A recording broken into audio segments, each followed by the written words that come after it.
A new maid is hired to work in a luxurious triplex on the eve of a gala party. There she discovers that a wheelchair-bound boy is trapped in a cycle of cruel abuse imposed by his stepmother. At the height of the party, hidden among the guests, she witnesses another act of violence and screams, "Don't do that!"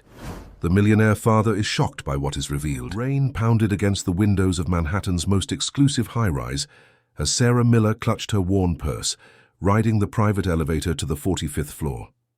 A single mother of 2 teenagers and widow for the past 8 years, Sarah had cleaned homes across New York City to keep her family afloat.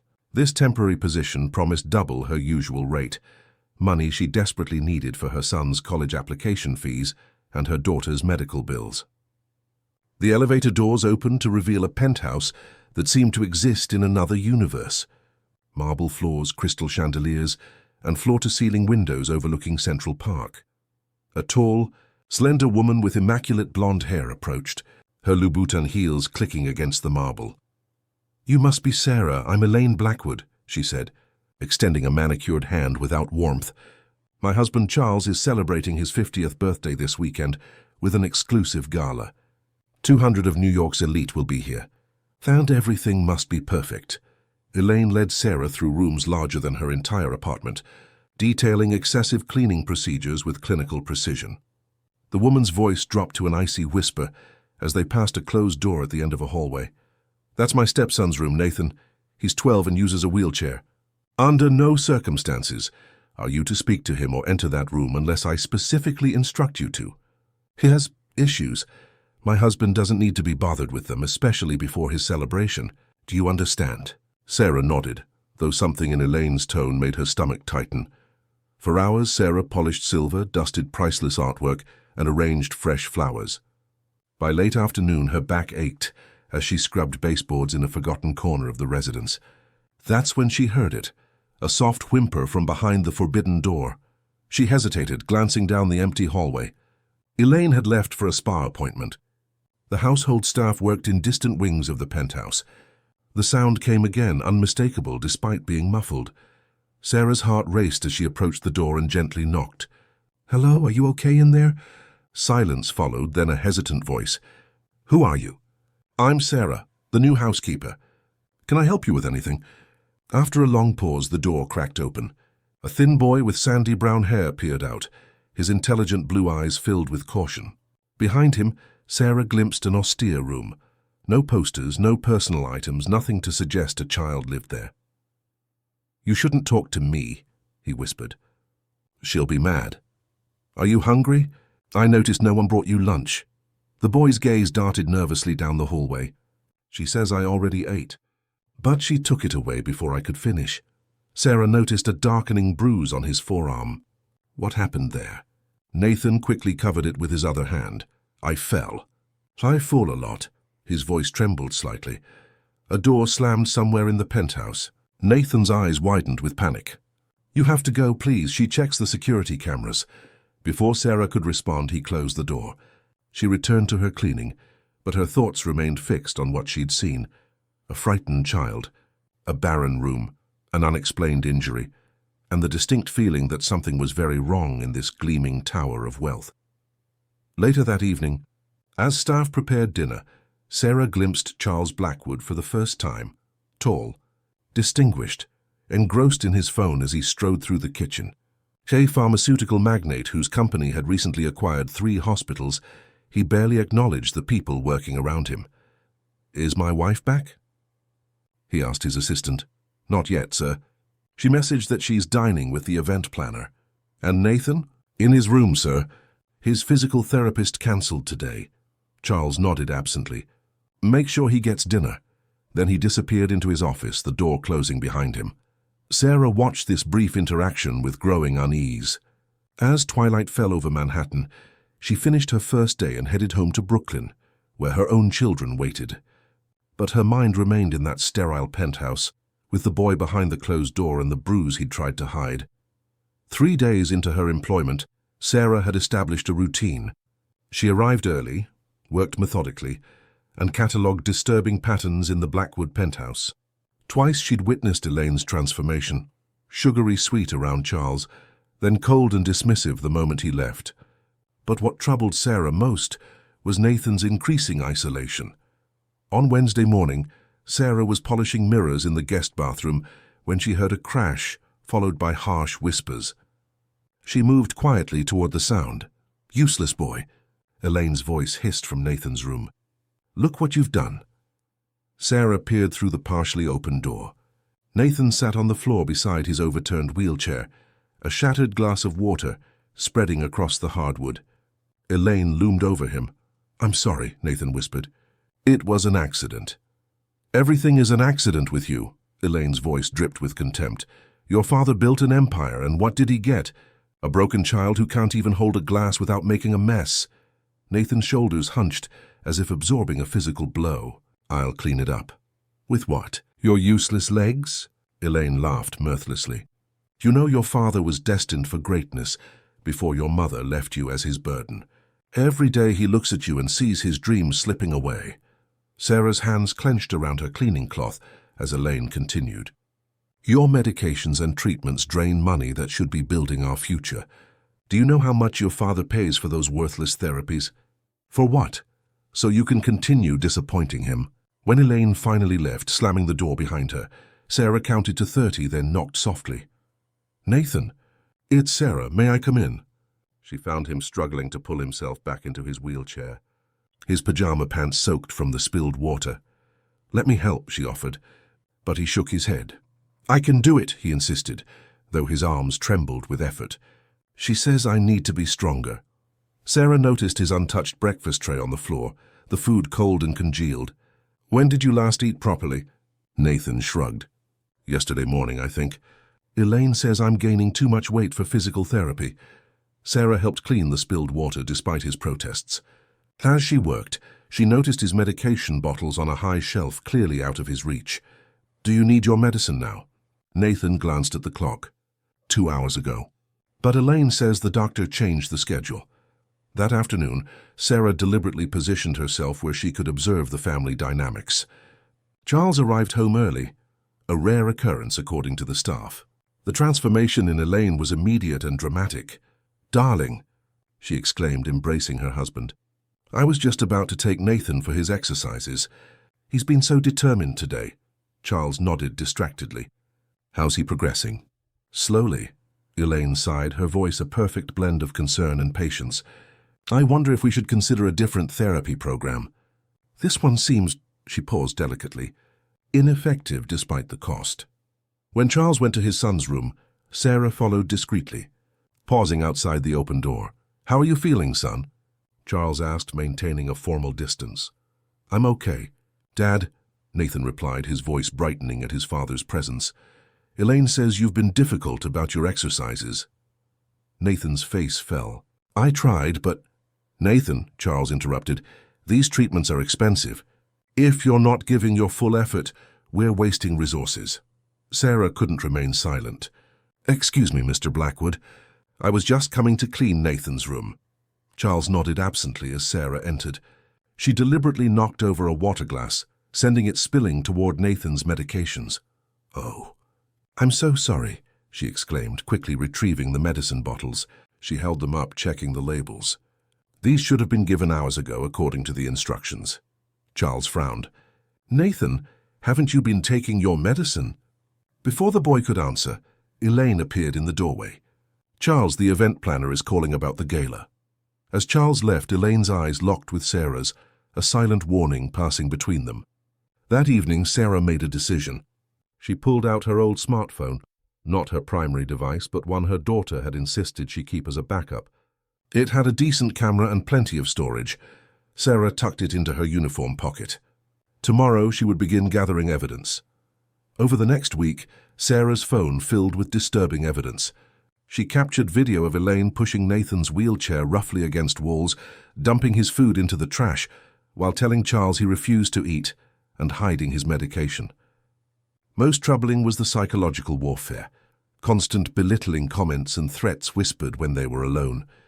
"No one would believe you anyway," Elaine told Nathan after he threatened to tell his father. "Remember last time? Your father chose me. He always will." Sarah had tried approaching Charles directly one afternoon, catching him alone in the kitchen, "Mr. Blackwood, I'm concerned about Nathan's care when you're not home." Charles had regarded her coldly. "Nathan has been manipulating staff since his mother's passing. It's a pattern I've seen before. Elaine is the only one who sees through it." His voice hardened. "I suggest you focus on your cleaning duties, Mrs. Miller." On Friday evening, Sarah returned to her small Brooklyn apartment exhausted both physically and emotionally. Her son Michael was at basketball practice, but her 17-year-old daughter Emily sat at their kitchen table, surrounded by past-due notices and college brochures. "Mom," Emily said without looking up, "the hospital called again about the payment plan, and the electric company sent another warning." Sarah set down her purse, guilt twisting her stomach. The Blackwood position paid twice her previous jobs, but the first check wouldn't arrive for another week. "I'll call them tomorrow," she promised, warming leftover pasta for dinner. Emily finally looked up, her eyes too old for her young face. "You seem different since starting at that penthouse." "What's going on?" Sarah hesitated, then described what she'd witnessed, showing Emily some of the videos. "Oh my God," Emily whispered, her hand covering her mouth. "Have you called child services?" "I'm gathering evidence first. If I report it now, they'll deny everything. Elaine is too careful when others are watching." Emily's expression darkened. "What happens when they find out you've been recording them?" "People like that, they'll destroy you, Mom. Then what happens to us?" The question hung between them, heavy with implication. If Michael doesn't get his athletic scholarship forms in next week, he loses his shot at college, Emily continued, voice trembling. "My medication costs $300 a month without insurance. We're already behind on rent." Tears filled Emily's eyes. "If you lose this job, we lose everything. Is that boy worth our future?" The question pierced Sarah's heart. She had no answer that didn't feel like betrayal to someone. Later that night, after her children were asleep, Sarah sat alone at the kitchen table, scrolling through the videos she'd recorded. Nathan's resigned expression haunted her, the look of a child who had given up hoping for rescue. By morning, Sarah had made her decision. She would continue documenting the abuse, but more discreetly. The gala was only a week away. If she could maintain her position until then, she could use the event to expose Elaine when the consequences would be most severe. But Elaine was growing suspicious. When Sarah arrived on Monday, the atmosphere in the penthouse had shifted. Elaine followed her movements more closely, checking rooms after Sarah cleaned them.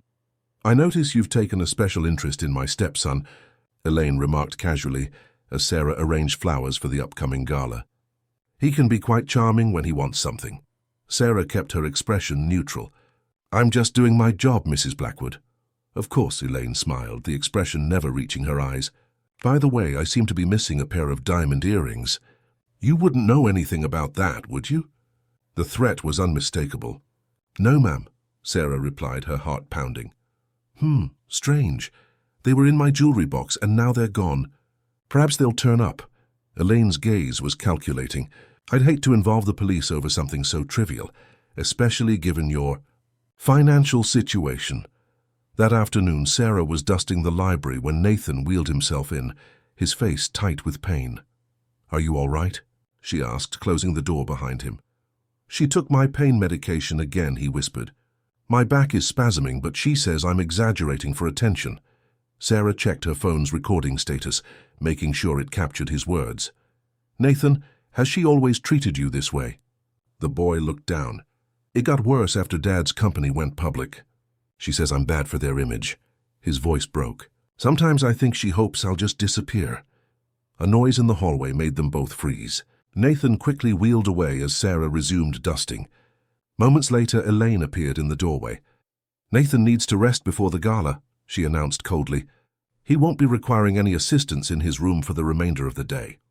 That evening, as Sarah packed her cleaning supplies, she found a small velvet jewelry box tucked into her bag, containing Elaine's missing diamond earrings. Sarah stared at the diamond earrings in her bag, her blood running cold.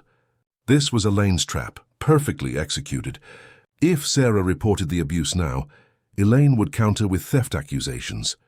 The expensive jewelry planted in her possession would destroy any credibility she might have. With shaking hands, Sarah slipped the earrings into her pocket rather than her bag. She had to return them without being seen, but how? Her opportunity came an hour later, when Elaine left for a last-minute salon appointment. Sarah crept into the master suite and returned the earrings to the jewelry box, carefully positioning them as if they had been overlooked. As she turned to leave, she spotted a document on Charles's desk, Nathan's medical records, with multiple therapy sessions crossed out in red ink. A handwritten note in the margin read, "Cancel remaining sessions. Patient shows insufficient progress to justify expense." Fury rose in Sarah's throat. She photographed the document, then hurried from the room. The day before the gala arrived with a flurry of activity. Florists, caterers and event staff streamed through the penthouse. Sarah moved through the chaos quietly, keeping her phone ready. That morning she'd heard Elaine and Charles arguing about Nathan's appearance at the event. "He should at least make an appearance," Charles insisted. "People will ask questions if he's not there. And have him create a scene. You know how difficult he becomes in crowds," Elaine countered. "We'll say he's not feeling well. It's better than watching him embarrass you in front of the hospital board." Sarah found Nathan alone in his room after lunch, staring out the window at the Manhattan skyline. "Are you excited about your dad's party tomorrow?" she asked gently. Nathan's laugh was hollow. "I'm not invited. Elaine says I'll ruin everything." He turned his wheelchair toward her. "It doesn't matter. No one would want me there anyway." "That's not true," Sarah said, sitting beside him. "Your father would—" "My father doesn't see me," Nathan interrupted. "Not really. He sees a problem to solve or ignore." His voice dropped to a whisper. "Sometimes I think he wishes I'd gone with Mom." Sarah's chest tightened. "What happened to your mother, Nathan?" "Car accident. 3 years ago." His eyes grew distant. "Elaine says it was my fault. Mom was taking me to therapy when it happened." "That's a terrible lie," Sarah said, unable to hide her outrage. "Accidents aren't anyone's fault, especially not yours." Their conversation was interrupted by a crash in the hallway. Sarah rushed out to find Elaine standing over Nathan's toppled wheelchair at the bottom of the short ramp that connected his room to the main hallway. "What happened?" Sarah gasped, hurrying to Nathan's side. Elaine's face was a mask of concern, but her eyes remained cold. Nathan was being careless again. "Weren't you, Nathan?" Her voice carried a warning. Nathan lay awkwardly on the marble floor, cradling his wrist. "I lost control on the ramp." Sarah helped him back into his wheelchair, noting how he winced when she touched his arm. "His wrist might be sprained. He should see a doctor." "Don't be dramatic," Elaine dismissed. "He's fine. Aren't you, Nathan?" The boy nodded automatically, though his face had gone pale with pain. "Mrs. Blackwood," Sarah insisted. "His wrist is swelling. He needs medical attention." Elaine's expression hardened. "I don't recall asking for your medical opinion, Sarah. In fact, I don't recall asking you to be in this wing at all." She turned to Nathan. "Go to your room. I'll bring you an ice pack." When Nathan had wheeled himself away, Elaine turned on Sarah. "I've been patient with your overstepping, but no more. You're dismissed. Collect your things and leave immediately." "But the gala, we'll manage without you," Elaine cut her off. "Your final check will be mailed." Sarah stood frozen, weighing her options. Without access to the penthouse, she couldn't help Nathan. But if she pushed back now, she'd lose everything with nothing to show for it. "Yes, Mrs. Blackwood," she finally said, head bowed. That evening, Sarah sat at her kitchen table surrounded by her children, showing them the evidence she'd gathered. "We should call the police," Michael insisted. "With what proof?" Emily countered. "Videos that she took illegally in someone else's home? They'll say she violated privacy laws. So we do nothing," Michael demanded. Sarah stared at her phone. "I don't know what to do," she admitted. At midnight, her phone chimed with a message.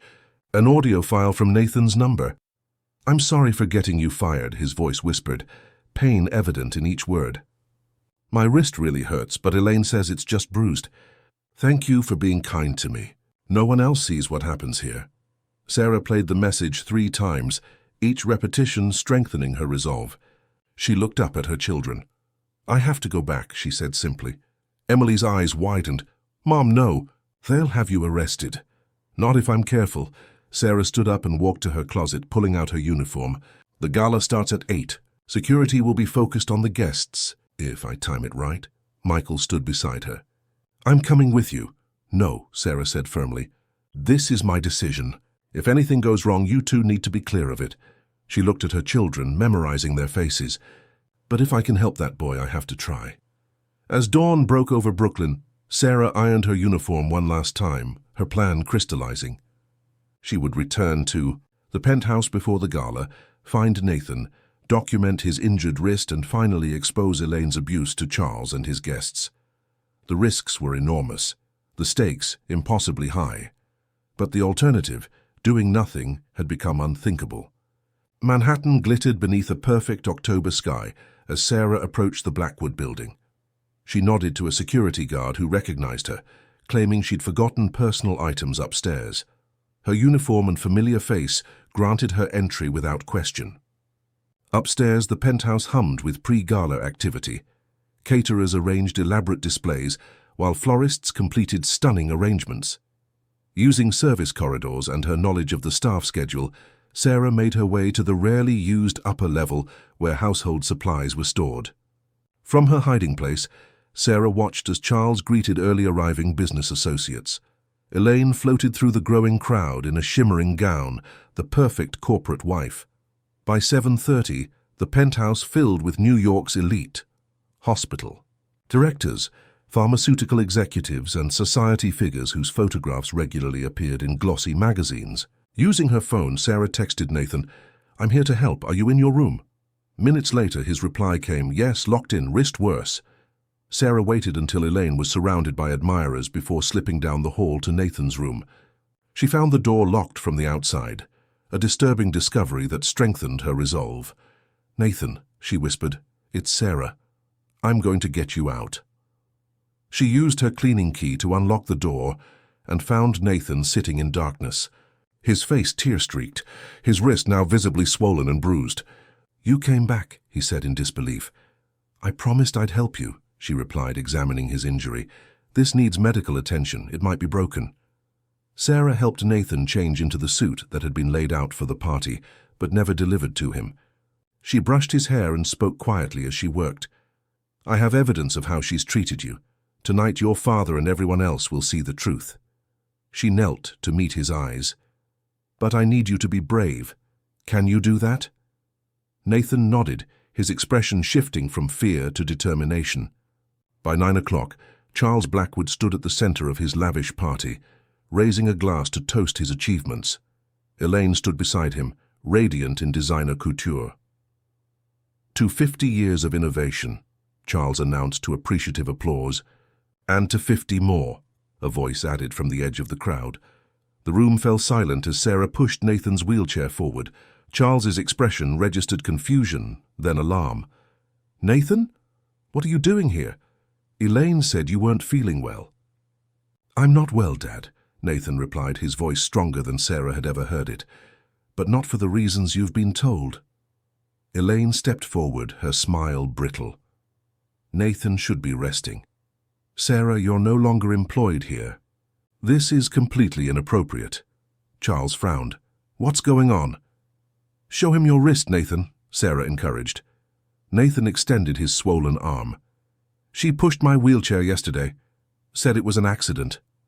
"It was an accident," Elaine interjected smoothly. "Nathan has been increasingly difficult, Charles. I've tried to shield you from his outbursts." Charles hesitated, looking between his son and his wife. "Play the videos, Sarah," Nathan said quietly. Sarah held up her phone. "Mr. Blackwood, I've documented weeks of abuse. Your wife has been systematically mistreating your son, withholding food, medication, and physical therapy, not to mention the emotional abuse." Elaine's composure cracked. "She's lying. Charles, this woman is trying to extort us. Remember the missing earrings? The ones you planted in my bag," Sarah countered. "I returned them to your jewelry box. Check the security footage." Charles looked bewildered. "What videos?" Sarah connected her phone to the penthouse's entertainment system. The large screen that had been displaying photographs of Charles's career now showed Elaine shoving Nathan's wheelchair, dumping his food into the garbage, and verbally degrading him when she thought no one was watching. The assembled guests gasped as the evidence played. Charles's face drained of color as he watched Elaine tell his son that he was a burden, an embarrassment, a disappointment. I've cancelled his therapies and treatments, Elaine's recorded voice announced coldly. Why waste money on someone who will never improve? Your father agrees with me. The final clip showed yesterday's incident. Elaine deliberately tipping Nathan's wheelchair at the top of the ramp, then fabricating the story about an accident. When the screen went dark, the room remained silent. Charles turned to his wife, his expression transformed by fury and grief. Is this true? He demanded. Elaine's denial died on her lips as Nathan held up his swollen wrist. Get out, Charles whispered to Elaine. Then louder. Get out of my house. Security escorted a protesting Elaine from the penthouse as Charles knelt before his son, really seeing him perhaps for the first time in years. I'm sorry, he said, voice breaking. I failed you, Nathan. I was so consumed with building something meaningful that I missed what actually mattered. Sarah stood back as father and son embraced, witnessing the beginning of healing. Later that night, after the guests had departed and a doctor had confirmed that Nathan's wrist was indeed fractured, Charles approached Sarah. I can never repay what you've done, he said. You risked everything to save my son when I was blind to his suffering. He's a remarkable boy, Sarah replied. He just needs people who see that. 1 year later, the Blackwood penthouse had transformed. Nathan's physical therapy had intensified, yielding promising results. Charles had restructured his company to allow him more time at home, becoming the father his son needed. Sarah now managed the household as a full-time executive assistant, with a salary that allowed her children to pursue their dreams, Michael on a basketball scholarship and Emily in pre-med. The apartment in Brooklyn remained their weekend home, but during the week they occupied the penthouse's guest wing, where Nathan had found in them the siblings he never had. As for Elaine, the divorce had been swift and public. Her history of mistreatment came to light, including previous incidents at the hospital where she'd worked before meeting Charles. She lost everything: status, wealth, reputation, a fitting consequence for the pain she had inflicted. On Nathan's 13th birthday, he took his first unassisted steps with the aid of specialized crutches. The small gathering, Charles, Sarah, her children, and Nathan's doctors, erupted in applause and tears as he crossed the living room floor. Later that evening, as Sarah helped serve birthday cake, Nathan caught her hand. "Thank you for seeing me when no one else did," he said simply. Sarah smiled. "Sometimes the most important thing we can do is see people for who they truly are." Charles joined them, his arm around his son's shoulders. "And sometimes," he added, "the most unlikely heroes are the ones who remind us of our humanity when we've forgotten it." Outside the penthouse windows, New York City sparkled beneath the stars, a reminder that even in the darkest places, courage and compassion could still illuminate the truth.